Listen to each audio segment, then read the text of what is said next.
In a world grappling with climate crisis and deep-seated inequalities, a quiet yet powerful movement is growing at the grassroots. Welcome to Ecofeminism at the Local Scale, a documentary that brings theory to life, where care for the environment and the fight for gender justice intersect in the everyday aspects of resistance and hope. Hi everybody, my name is Shama. My day job is as an advocacy and monitoring coordinator of the Global Civil Society Reference Group of the Spotlight Initiative to End Violence Against Women and Girls. But locally and by heart, I am a feminist. I am first and foremost a gender advocate and a feminist. I started my activism when I was 14. That was when I was in high school. I started doing adolescent female health work. I was a peer educator on violence against women and their children when I was in second year high school, going around northeastern Mindanao. My activism evolved more into human rights work, etc. It's very difficult to close your eyes to other types of oppression once you've already seen oppression yourself and once you've already felt oppression yourself. So pag makita ka nga giabuso ang environment, mas makitaan pud nimo or kung nakita nimo daan nga unsa ang abuso for women, for LGBTQ plus people, it's easier to see what abuse looks like for animals, for the environment, for other people as well. And so my activism really evolved and got bigger the moment I started coming in. Pero my entry point really was violence against women and their children. So Girls Congress started not as an organization. It really started just as a project. I wanted to do with my co-founder during that time, Ate Jen, I wanted to do a Saturday program leadership session for girls in Dumaguete. The idea was that it was anti-imperial Manila. There's a lot of leadership sessions that always happen in Manila as if there are no leadership resources that we have here in Dumaguete or anywhere else outside of Manila. So we thought, okay, daghang kaayong mga bida kontra bida ng mga babae din sa Dumaguete. There's a lot of people who are good and experts here in Dumaguete.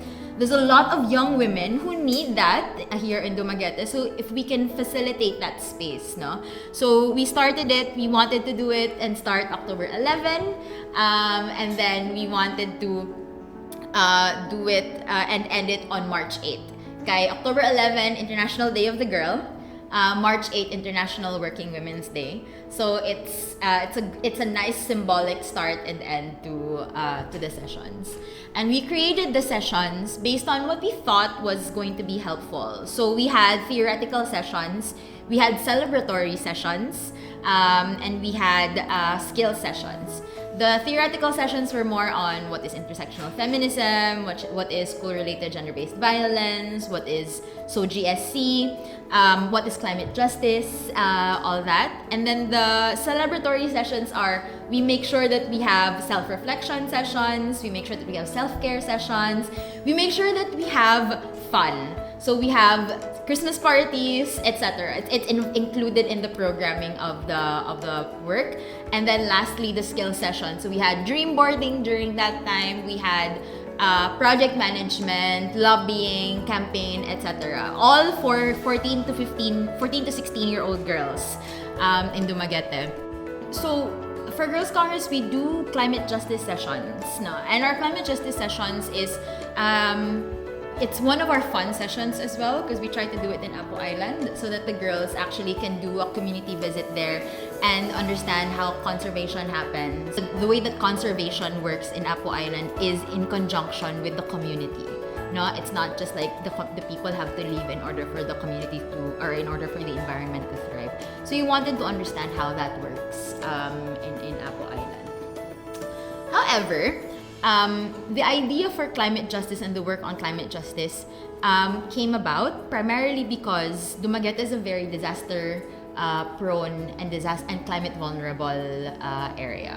One, because we are close to the sea, and we're a coastal community. So, dali yun na mabaha or pagbagyo, mataas ang tubig, Banica River or near the boulevard, no. So those are some of the things that we're mostly affected by.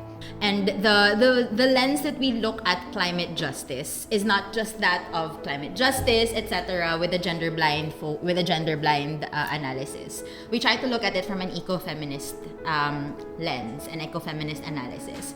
The ecofeminist analysis is that, one, the way that we view nature is that of a feminine way. So we're always looking at her from the point of view, and we always call her Mother Earth. It's not Father Earth, right? We don't look at it that way. And we always look at it from a point of view of nature is either nurturing, nature is one that cares for us, but also nature is also very angry, no? And those are some of the things that we describe women. Those are some of the adjectives that we use to describe women. Therefore, when we see the environment being degraded and abused and exploited, we can also use the analysis of feminism and of how women are being abused and exploited because we've feminized nature and environment. The feminization of environment has also led to some of the narratives around it being, one, it has to provide for us, therefore we have to cut all of these trees in order to make way for more production, more buildings, etc. Beauty is not a priority right now, it's more productivity. And that's a product of a patriarchal world and of a capitalist world as well. And ecofeminism works within those nuances and within those analyses. The second angle that we're looking at it is that climate justice work makes sure, and we need to make sure that climate justice work actually looks at the most vulnerable. And usually, most of the time, women and children are the ones who are most vulnerable with climate disasters. Not because we're women, but because society has deemed us not necessarily as people that should be looked at in terms of protective policies, etc. No? So kulang ang policies for protecting women against gender-based violence, especially pag disaster risk pag naay disaster, no? Wala tay maayo nga GBV response. Labaw na kay kung evacuation centers, wala tayong maayo nga evacuation responses and gender-based violence responses in evacuation centers. Tanan ta walay spaces, walay privacy, etc. in evacuation centers. At the same time, if violence happens, pag naay mga manilip, mga lalaki nga manilip sa babae, pag mga ligo sila, kay wala lagi tay privacy kaayo, or pag naay violence nga mahitabo, lisod pod magreklamo in evacuation centers. Yes, naay vow desks usually, pero grabe ka klaro sa vow desks, or at most wala po'y vow desks in evacuation centers. So dili clear ang policies that make sure that people who are the most vulnerable, and we're looking at it from the point of view of women and women from lower economic classes, and sila ang mas pinaka-vulnerable yun with climate justice and not climate justice, but with climate change and the effects of climate change for us as well. That's why for Girls Congress, and it's not just Girls Congress, we're part of a coalition that's working on this with people from all over Visayas. We wanted to create a Visayas-wide gender and climate agenda, and we have 5 points specifically focused for the 5-point climate agenda. First is gender, food sovereignty, and security, meaning recognizing women as farmers and their contribution to farming, land rights, etc. Second is gender and our shared waters. So fisheries, rising sea levels, how that affects how that affects households, especially fishing households, and at the same time how that affects poverty thresholds as well, and how we can have like a legislative agenda on that. Third one is gender and disaster risk reduction. So adaptation, kay maglisod na tag mitigation karon as community, kay grabe na ang effect sa climate change. So kinahanglan ta mag-adapt to certain issues with disasters. Third is gender and environmental defenders. We want to highlight the stories of women human rights defenders and women environmental defenders in Negros, but also at the same time everywhere else, indigenous peoples especially, as they fight for ancestral rights and ancestral land. And last but not the least, as you can probably feel right now, because of all of the brownouts, gender and energy democracy, and how that one affects women, especially because we're the ones that are using that are budgeting. Women as mothers usually are the ones that are looking at utilities in the home, budgeting for the house, and how this affects us, and how all the brownouts, all the unjust ways that we collect our energy, also the corrupt ways that our government facilitates energy consumption and energy distribution, affects households and affects women. I think that a lot of environmental activism in Negros, not just Negros Oriental, has always been women-led. And right now, and with women's movements, Manggod, and with the climate movement, there's a huge intergenerational focus. Kaya we really want to pass down, build second liners, build third liners, whatever, within the movements. Okay, that's very important. Climate and the feminist movement as well. So I would say na I don't think we're reshaping it. I think we are reviewing some of the narratives. No, like for example, there's always this idea na broader society. In broader society, we always say na, you know, the boomers, they took away everything from us. The older generation, they didn't leave us with anything. However, in the climate and the women's movement, what we are seeing is the older women opened the spaces for us, no, for us to be able to wear whatever we want, for us to be able to marry whoever we want. They opened that space for us, and we want to keep opening the space up as well. And sometimes there's tension in how much we open the space, but that's one thing that we are seeing from them. Within the climate movement, that's also one thing that we see. The older generation opening up the spaces for younger women, and the older generation opening up the spaces for us and paving the way for us. And now it's our turn to continue on that path, making sure that, one, we defend some of the things that they fought for. And at the same time, that we make sure that we pave that way for the next generation as well. So there's always that passing down to the next generation. A hopefully not so awful world that has been built outside right now. From young women-led organizations mobilized in the City of Gentle People and beyond its coastal areas, we now move forward to another perspective, highlighting women's work, especially those coming from the healthcare sector, who also advocate for environmental justice and protection for ocean through their feminist work. Hi, I'm Dr. Francis Yap. I'm an eye surgeon by profession. I'm a member of Ocean 6, the first all-women swim team to swim the islands from Cebu Island to Negros Oriental, and from Negros Oriental to Siquijor, among other islands. And I am a member of the Sustainable Environment Alliance for Negros Island, and I'm an environmentalist. Largely, when we push for environmental protection has to be community initiated and community based. It cannot be like how the SEIA, the Sustainable Environment Alliance for Negros, it cannot be just us pushing the environmental issues. So it has to be the community that is affected and involved directly to be the one to initiate their pushing for the environmental protection or for bringing out environmental issues out to the open.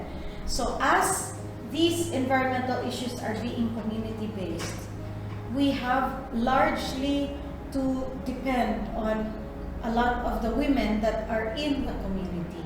When we do our community engagement for awareness of environmental issues, current political landscape, and urgent matters that need to be addressed, we usually initiate entry into the communities by talking to the women involved. Once the women in the community are involved, at least they can bring in the whole family. We have observed that even in different scales, from Barangay Tinago, from all the coastal barangays, even when we were not yet Sayan, no? Even when we were still, we started as the No to 174 movement. Yes. And then we realized that it's not only about the 174 hectares, because we already stopped that. There are more issues than just the 174. Thus, we formed the Sayan. No, so that's how we initiate introduction into communities that are involved. So that's how the gender equality, gender issues and the environmental issues intertwine or intersect, because engagement into communities to help them with their environmental issues, the entry point is reaching out to the women in their communities. As an environmentalist, as part of Ocean 6, we just didn't just swim to show women empowerment. Now we have a lot of advocacies. It was women empowerment, war against plastic, and the protection and preservation of the ocean. So, drowning prevention as well.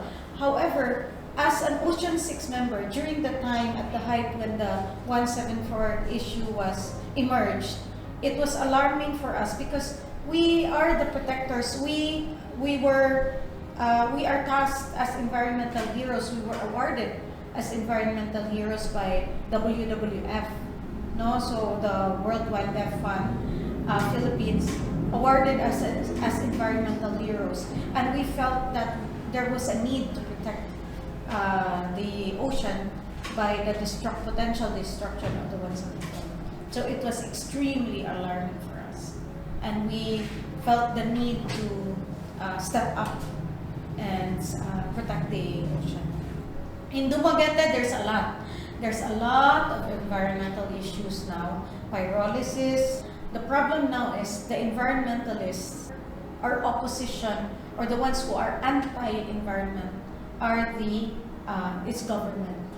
So that's the sad thing. Before, government and the environmentalists were allies against the corporate giants. Now it's the LGUs. Sadly, we end up opposing a lot of the leadership of the LGUs. Sadly, the whole province and the city does not have proper waste management.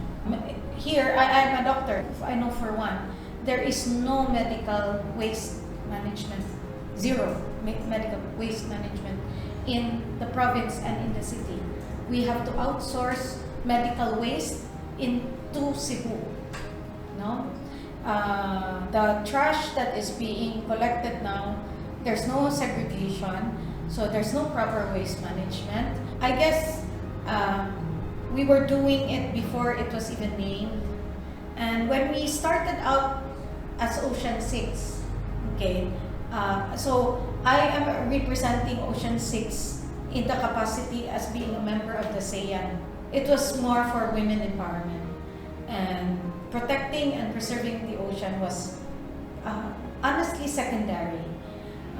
But we didn't realize that it snowballed, and now we have a team. It's not only 6 of us.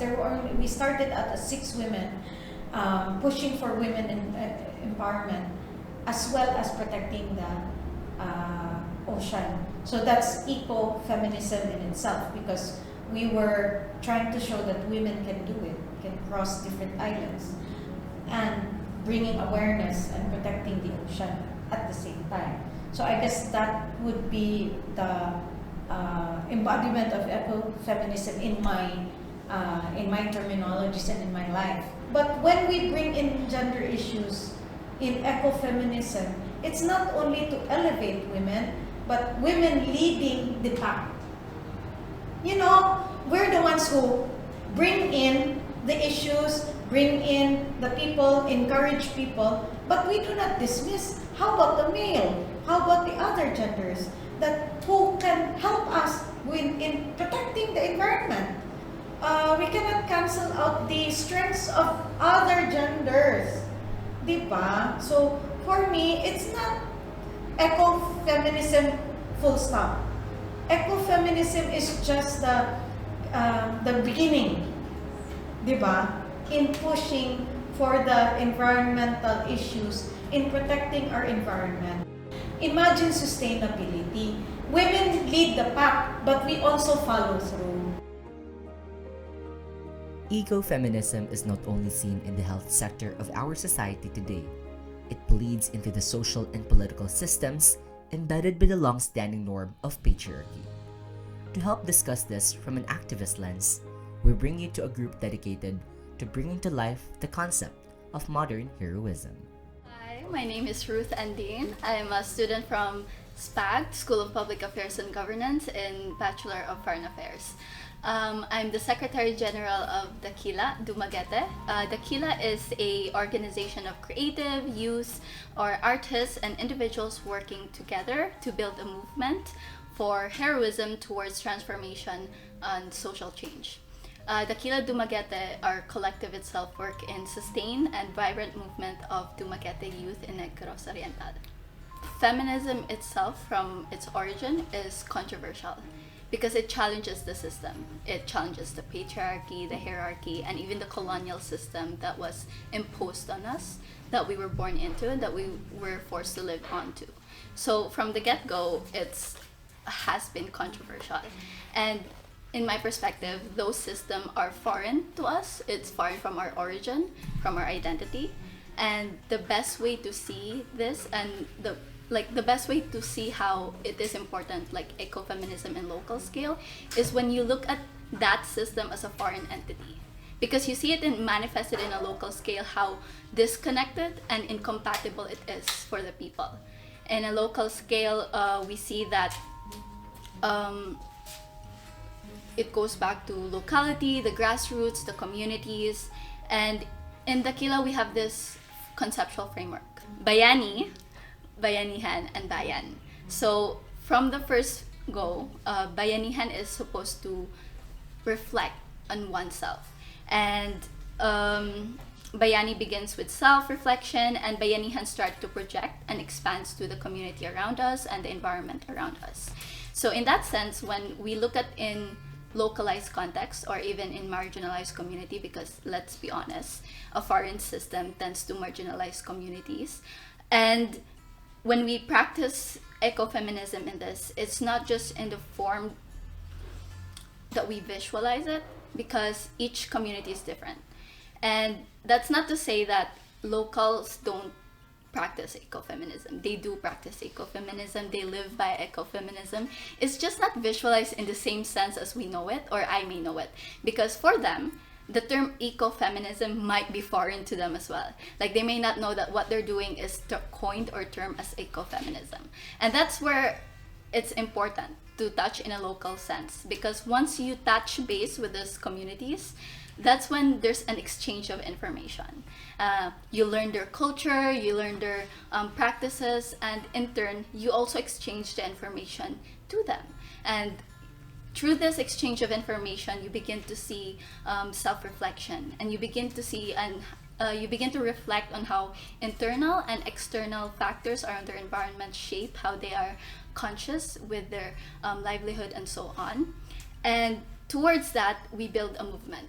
And when that movement in a localized sense starts to being organized, mobilized, that's when you see a movement challenging the system in place that is foreign to us. And I think that's why it's important to localize ecofeminism, or like basically touch base with local communities.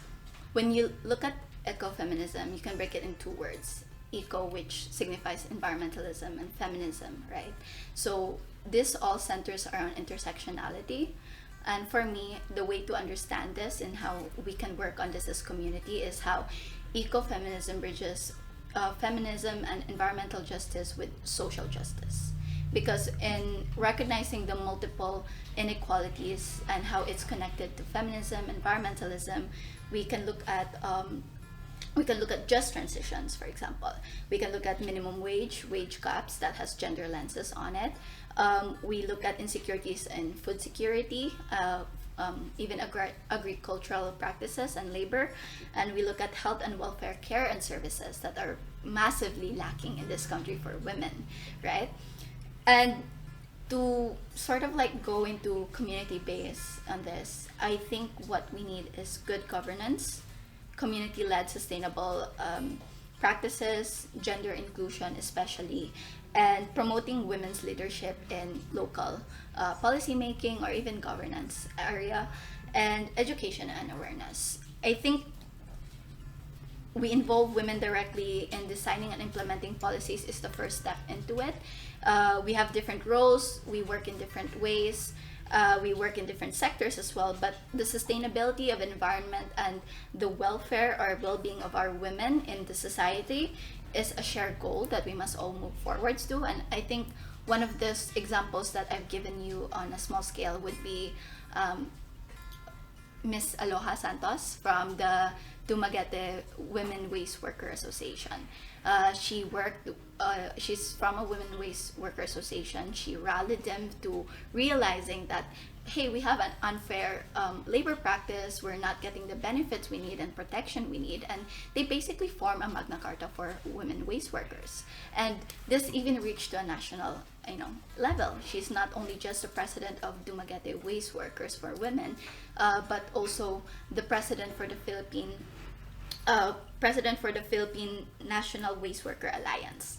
So as you can see, if we empower women from a local scale, and there's a community supporting that, there's a community empowered through that shared goal, it can reach to a national level wherein as a bayan we have a social change movement. Small wins, it's a small win, but it's there. From coastal cleanups to youth-led activism, we've seen how ecofeminism thrives not only in theory, but in the lived experiences of women who care for their communities and ecosystems alike. These stories from Dumaguete remind us that even small-scale actions carry the weight of larger change. As we move forward, may their voices continue to inspire critical thought and bold action at the intersection of gender and environmental justice. Thank you for joining us in this journey.